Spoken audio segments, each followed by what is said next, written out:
Kadiyam Kavya,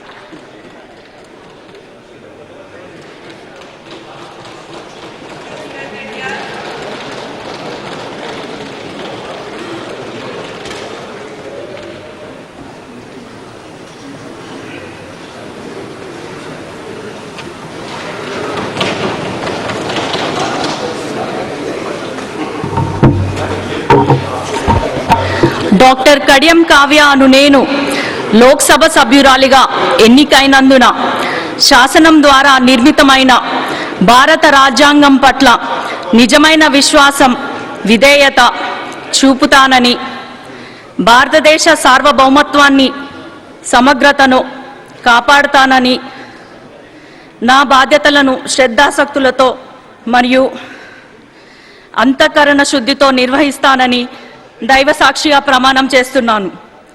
Jai Bhim, Jai Bhadrakali, save constitution.